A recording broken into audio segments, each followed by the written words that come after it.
আমার প্রিয় ভাই বোনেরা আসসালামু আলাইকুম। ড্রিম কিচেনে স্বাগতম। আজকে আমি বানিয়ে দেখাবো ভেজিটেবলস রোল। তো রোল বানাতে গেলে 2 কাপ আটা লাগবে। 1 কাপ নেওয়া হয়ে গেছে, আর 1 কাপ নেব।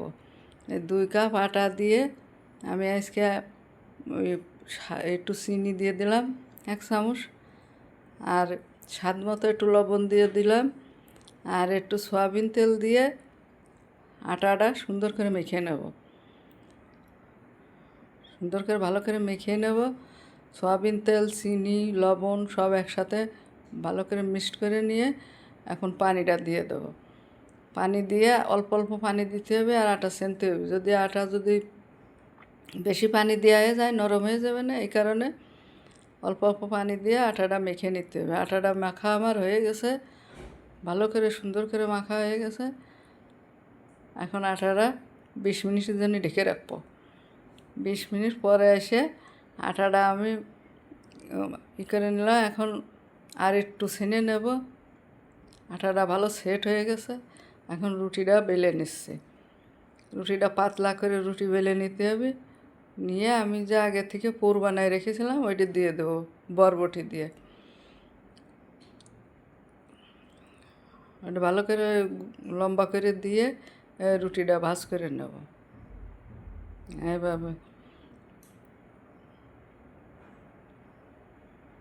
একটু পানি দিতে হবে 2 মাথায়, যাতে আইটে থাকে।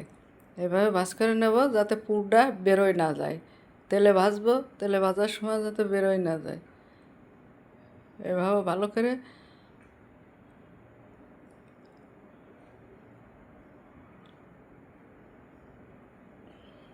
ভালো করে পেঁচায় নিয়ে এখন এই পাশে একটু পানি দিয়ে দিতে হবে, যাতে ওর মুখটা ভালো করে এঁটে যায়। পানি দিয়ে দিলাম, মুখটা ভালো করে এঁটে যাবে না, তেলে ভাজলে আর মুখটা এড়াই যাবেন না। সুন্দর হয়েছে। এভাবে একে একে সবগুলো আমি বানিয়ে নিয়েছি। ভেজিটেবল রোল সবগুলো বানানো হয়ে গেছে। এখন চলে আসছি চুলায় এসে প্যানটা গরম হয়ে গেছে, তেল দিয়ে দেবো। বেশি করে তেল দিয়ে তাই ভেজে নেব।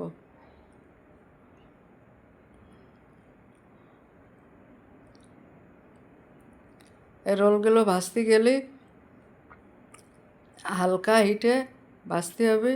লো হিটে ভেজে নিয়ে আর আস্তে আস্তে মুচমুচে করে লাল করে ভেজে নিতে হবে, যাতে এটা মচমচে হয়। এটা রুটি ভাজ করা তো একটু সময় লাগবে ভাজতে।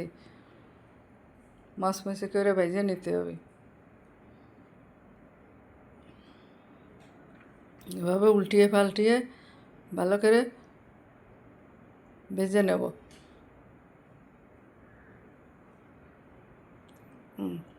মচমচে করে ভাজা আমার হয়ে গেছে, এখন উঠিয়ে নেব।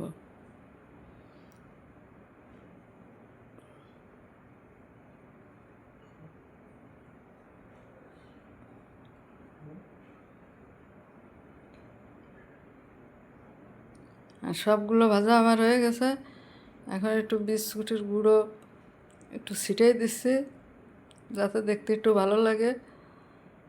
সবগুলোর গায়ে জড়াই দিচ্ছি, গরম তার গায়ে জড়াই যায় দিলে ভালো লাগে। আর সবগুলো আমার দেওয়া হয়ে গেছে। এখন রোলগুলো অনেক সুন্দর হয়েছে। এভাবে আপনারা বাসায় বানিয়ে খাবেন। ঝটপট নাস্তা, বিকেলের নাস্তা আমি বানাইছি। আপনাদের যদি পছন্দ হয়ে থাকে সাবস্ক্রাইব, লাইক, কমেন্ট, শেয়ার করে দেবেন। আপনারা সবাই ভালো থাকবেন, সুস্থ থাকবেন। আসসালামু আলাইকুম, আল্লাহ হাফেজ।